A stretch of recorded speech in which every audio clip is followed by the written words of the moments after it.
చాలామంది ప్రార్థన చేయడానికి తీర్మానం తీసుకుంటారు. తీర్మానం తీసుకున్న 4 రోజులు లేదా వారం రోజులు, నెల రోజులు ఖచ్చితంగా చేస్తారు. తర్వాత ఎందుకో చల్లారిపోతారు. అసలు మనం ఎందుకు చల్లారిపోతాం?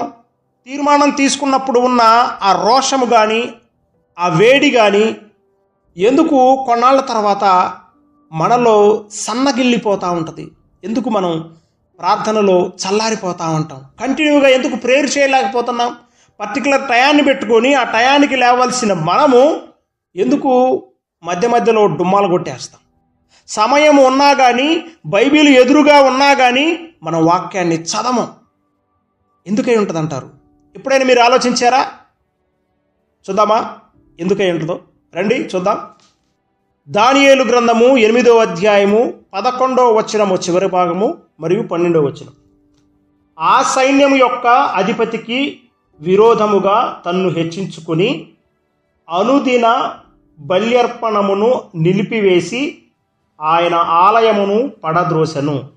అతిక్రమము జరిగినందున అనుదిన బలిని నిలుపు చేయుటకై ఒక సేన అతనికి ఇవ్వబడెను.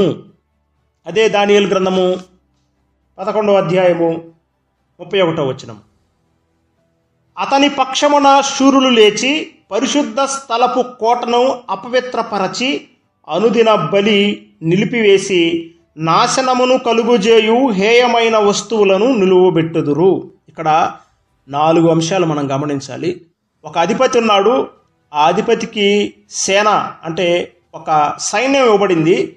అతడు చేస్తున్న పని ఏంటంటే అతిక్రమము జరిగేలా చేస్తున్నాడు. రెండవది బలి అర్పణను ఆపివేస్తున్నాడు. బలి అర్పణ అంటే మీరు ఉదయకాలము, మధ్యాహ్న కాలము లేదా సాయంకాలము చేసే ప్రార్థన. బైబిలు మీ ఇంట్లో ఉంటుంది, కానీ బైబిలు చదవకుండా ఆపివేస్తాడు. ప్రార్థన చేయడానికి మీకు సమయం ఉంటుంది, కానీ మీరు ప్రార్థన చేయకుండా చేస్తాడు. మీరు ప్రార్థన చేయడానికి ఒకవేళ మోకాళ్ళు వేశారనుకుందాం. అయితే సాతానుగాడు లేదా ఇదిగో సాతానుకు సూచనగా ఉన్న ఆ సేనాధిపతి వాడొచ్చి నీవు ప్రార్థన చేయడానికి వీలు లేదు అని నీ చాప లాక్కోడు, లేదా నువ్వు ప్రార్థన చేయడానికి వీలు లేదని చెప్పేసి నిన్ను అక్కడి నుంచి లాక్కొని వెళ్ళిపోడు. వాడు భౌతికమైన కార్యాలు చేయడు. వాడికున్న పేరేంటంటే వాడు వాయుమండల అధిపతి. వాడెవడట? వాయుమండల అధిపతి. ఎఫెసీ పత్రిక 6వ అధ్యాయము 12వ వచనము. ఏలయనగా మనము పోరాడుచున్నది శరీరముతో కాదు గాని ప్రధానులతోనూ అధికారులతోనూ ప్రస్తుత అంధకార సంబంధమగు లోకనాథులతోనూ ఆకాశ మండలమందున్న దురాత్మల సమూహముతోనూ పోరాడుచున్నాము. ఎవడు వాడు? వాయుమండల అధిపతి. వాడు ఎక్కడుంటాడు? ఆకాశ మండలంలో ఉన్నాడు. వాడు ఏం చేస్తాడంటే వాడు నీవు ప్రార్థన చేయకుండా ఆపుతాడు. అది భౌతికంగా కాదు కానీ నిన్ను ఆత్మ సంబంధంగా ఆపేస్తాడు. నువ్వు ప్రార్థన చేయకుండా అనునిత్యము నువ్వు చేయవలసిన ఆ బలి అర్పణను ఆపివేస్తాడు.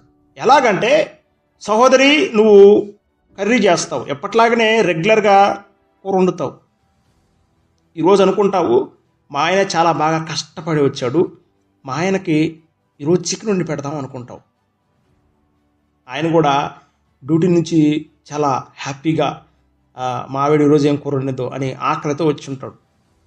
నువ్వు ఏదో ధ్యాసలో పడిపోయి ఒకసారి వేయాల్సిన ఉప్పుని 2 సార్లు వేసావు. ఏమవుతుంది అప్పుడు? కషమైపోయింది, మొత్తం ఉప్పగా అయిపోయింది. ఇక మీ ఆయన రాగానే వడ్డిచ్చావు.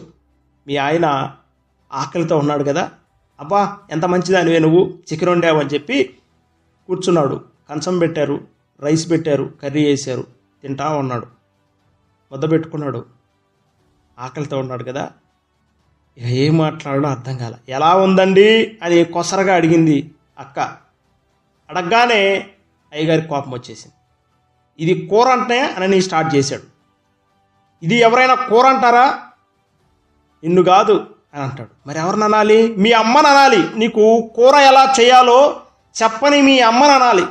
చికెన్ కూర కూడా వండటం చేత కాదే నీకు అని చెప్పి స్టార్ట్ చేశాడు. తర్వాత మీ నాన్నని అనాలి అని స్టార్ట్ చేశాడు. తర్వాత మీ పెద్దోళ్ళని అనాలి, మీ కుటుంబంలో అనాలి. ఇక ఎట్లా అయిపోయిందంటే ఆమెను తిట్టవలసిన వ్యక్తి వారి కుటుంబ సభ్యులందరూ లాక్కొచ్చారు. మరి అక్క మాత్రం తక్కువ తింటుందా? ఆహా, మనం జుట్టు పట్టుకుంటే జుట్టు కాళ్ళు రెండు పట్టుకుంటుంది అక్క. ఇప్పుడు ఈ పక్కనున్న సైనికుల్లో ఒకడంటాడు, నువ్వు మాత్రమే తక్కువ తిన్నావు, నువ్వు కూడాను అని చెప్పేసి ఇతని చేత, అటువైపు ఉన్న ఇంకొక సైనికుడు ఆమె చేత ఇద్దరు పోట్లాడుకునేటట్లు చేస్తారు. ఎవరు చేస్తారు? ఆ అధిపతికి ఇవ్వబడిన సేనాలో ఉన్న ఆ సైనికులు విటుపురు గొలుపుతుంటారు, అటుపురు గొలుపుతుంటారు. ఇది భౌతికంగా చేసే పని కాదు, భౌతికంగా జరగట్లా. లోపల ఇంటర్నల్గా సాతానుగాడు, వాయుమండల అధిపతి ఏం చేస్తున్నాడు? మీరు కొట్టుకునేడాలు చేస్తున్నాడు. క్రమము లేనిది అతిక్రమము. మీ జీవితాలు క్రమముగా ఉండాలి, కానీ అప్పుడు అతిక్రమం ఏర్పడింది. క్రమముగా ఉండవలసిన మీరేమవుతున్నారు? అతిక్రమం అయిపోయారు. ఏమైపోయారు? దాన్ని అతిక్రమము అంటారు. అతిక్రమము చేసేలా మొదటిగా చేస్తాడు. ఇక గొడవ అయిపోయిన తర్వాత మీరేం చేస్తారు? వెళ్ళిపోయి బైబిల్ తీసుకొని, దేవానికి స్తోత్రం ప్రభువా మా ఆయన మార్చాయని ప్రార్థన చేస్తారా? బైబిల్ చదువుతారా? లేదు. అతిక్రమము మీలో ఏర్పడినప్పుడు ప్రార్థన మీదకి మీకు ధ్యాస పోదు. బైబిలు మీ ఇంట్లో ఉంటుంది, కానీ బైబిలు చదవరు. సమయము, ప్రార్థన చేసే సమయం మీకు ఉంటుంది, కానీ ప్రార్థన చేయలేరు. ఎందుకంటే మీలో ఒక అపరాధ భావము లేదా మీలో అతిక్రమము అనేది ఒకటి ఏర్పడింది. అతిక్రమము జరిగేలా మీలో మొదటిగా సాతానుగాడు, వాయుమండల అధికారి పనిచేస్తాడు. ఈ అధికారికి అధికారం ఇవ్వబడింది. ఏమని అధికారం ఇవ్వబడిందంటే, బలి అర్పణలు ఆపివేయి. వాడికి ఇవ్వబడిన పని ఏంటి? బలి అర్పణలను ఆపివేయాలి. బలి అర్పణ అంటే ఇందాక మనం చెప్పుకున్నాం కదా, అనుదిన ప్రార్థన, ప్రతిరోజు నువ్వు ధ్యానించే వాక్యము, ఇవి జరగకుండా చేస్తాడు. ఉదయము, మధ్యాహ్నము, సాయంకాలము దేవునిని స్తుతించాల్సిన నీవు, ప్రార్థించాల్సిన నీవు, ఆయన వాక్యాన్ని ధ్యానించాల్సిన నువ్వు ఈ పనులు ఏవి చెయ్యవు ఆ రోజు. ఆ రోజు నువ్వు ప్రార్థన చేయకపోవటం వల్ల వాడేం చేస్తాడు తెలుసా? ప్రవేశిస్తాడు. ఎక్కడికి ప్రవేశిస్తాడు? మందిరంలోకి ప్రవేశిస్తాడు. ఆయన ఆలయమును పడద్రోసెను. ఏం పడద్రోశాడు? ఆలయము. ఆలయం అంటే భౌతికమైన ఆలయము అనుకొనవచ్చు. మనం ఆదివారం మందిరానికి వెళ్ళే ఆలయము గురించి కాదు, కానీ నీ హృదయము అనే ఆలయము. ఆయన అంటాడు కదా, నీ దేహము దేవునికి ఆలయమై ఉండలేదా? నీ హృదయమే ఆయన ఆలయము అని దేవుని వాక్యము సెలవిస్తుంది కదా. వాడు ఎవరిని పడగొడతాడట? నిన్ను పడగొడతాడు. ఆత్మీయముగా నిన్ను పడగొడతాడు. ఆయనకు ఆలయం ఎవరమై ఉన్నాము? మన దేహము దేవునికి ఆలయమై ఉన్నది, మన హృదయము దేవునికి మందిరమై ఉన్నది. మొదటిగా మనం అతిక్రమము చేసేలా చేస్తున్నాడు. రెండవది, అనుదిన బలి అర్పణను నిలిపివేస్తున్నాడు. మూడవది, మన హృదయంలోకి ప్రవేశిస్తున్నాడు. ఇక నువ్వు ప్రార్థన ఏం చేస్తావు? వాక్యం ఏం చదువుతావు? బైబిల్ని ఎదురుగా ఉన్నది, కానీ బైబిల్ చదవు. ప్రార్థన చేయడానికి నీకు సమయం ఉన్నది, కానీ ప్రార్థన చేయలేవు. ఎందుకయ్యా అంటే, వాయుమండల అధిపతి నీతో ఈ పనులు చేయిస్తున్నాడు. సహజంగా మనందరం ఏమనుకుంటామంటే, ఎందుకో బ్రదర్, జనవరి 1 అప్పుడు తీసుకున్న తీర్మానం, ప్రతి ఉదయము 3 గంటలకు లేవాలి, ప్రార్థన చేయాలి, 4 గంటలకు లేవాలి, ప్రార్థన చేయాలి. అయినా ఎందుకో తీర్మానం తీసుకున్న రోజుల్లో మొదటిగా బాగా చేశాను, కానీ ఎందుకో తర్వాత చల్లారిపోయాను. బ్రదర్, సహోదరి, సహోదరుడా, చాలాసార్లు నువ్వు ఇలా అనుకొని ఉంటావు కదా, ఎందుకు నేను ఇలా చేస్తున్నాను, ఎందుకు నేను ఇలా ప్రార్థన చేయలేకపోతున్నాను, తీర్మానం తీసుకున్న రోజుల్లో బాగానే ఉన్నాను కదా, ఇప్పుడు ఎందుకు చల్లారిపోయాను? ఆ రోజుల్లో నుండి నేను ప్రార్థన భలే చేసేదాన్నండి. బాప్తీసం తీసుకున్న రోజుల్లో వాక్యం బాగా చదివేదాన్నండి, అనేక మందికి సువార్తను చెప్పేవాడినండి అని చెప్పే నీవు ఈరోజు చల్లారిపోయాను. సహోదరి, అది నీ తప్పు అని నేను చెప్పటం లేదు, కానీ నీలో ఒక సైన్యం పనిచేస్తుంది అన్న విషయాన్ని నువ్వు పసిగట్టాలి. నీలో పనిచేస్తుంది వాయుమండల అధికారి ఒకడు పనిచేస్తున్నాడు. వాడు లోకమంతా చుట్టేస్తున్నాడు. వాడి దగ్గరున్న సైన్యం ఎలాంటిదంటే, దానియేలు గ్రంథము 11వ అధ్యాయము 31వ వచనము. అతని పక్షమున శూరులు లేచి, ఎవరట వాళ్ళు? వాడి సైన్యం ఎలాంటిదట? చచ్చుదు కాదు, అది పనికి మాలింది కాదు, పని చేయని వాళ్ళు కాదు, వారు శూరులట. నైపుణ్యం కలిగిన సేన అతనికి ఇవ్వబడింది. ఒక వ్యక్తిని ఆత్మీయంగా ఎలా పడగొట్టాలో బాగా తెలిసిన శూరులు వాళ్ళు. వీరేం చేస్తారు? అతిక్రమము చేసేలా చేస్తారు, పాపము చేసేలా చేస్తారు, ఆజ్ఞను అతిక్రమించేలా చేస్తారు, తీర్మానాలన్నింటినీ త్రొంగలో తొక్కేలాగా చేస్తారు. తర్వాత ఏం చేస్తారు? అనుదిన బలి అర్పణను ఆపివేస్తారు. మూడవది ఏం చేస్తారు? నీ హృదయం అనే ఆలయాన్ని పడగొట్టేస్తారు. అంతటితో ఆగిపోతే పర్వాలేదు. నాలుగవదిగా ఏం చేస్తారంటే, నాశనమును కలుగుజేయు హేయమైన వస్తువులను నిలబెట్టుదురు. చూడండి, ఇశ్రాయేలు ప్రజలకు హేయమైన వస్తువులు ఏంటి? వారికి పంది అంటే అసహ్యం. ఏంటి? పంది అంటే వారికి అసహ్యము. హేయమైన పంది స్వభావాన్ని నీలోకి తీసుకొస్తాడు. పందిని నీ హృదయంలో నిలబెడతాడు. పంది పెంట మెచ్చు, పన్నీరు మెచ్చునా? బురదలోనే బొరలాడుతూ ఉంటుంది. ఒకప్పుడు చీ తూ అని అన్నావు.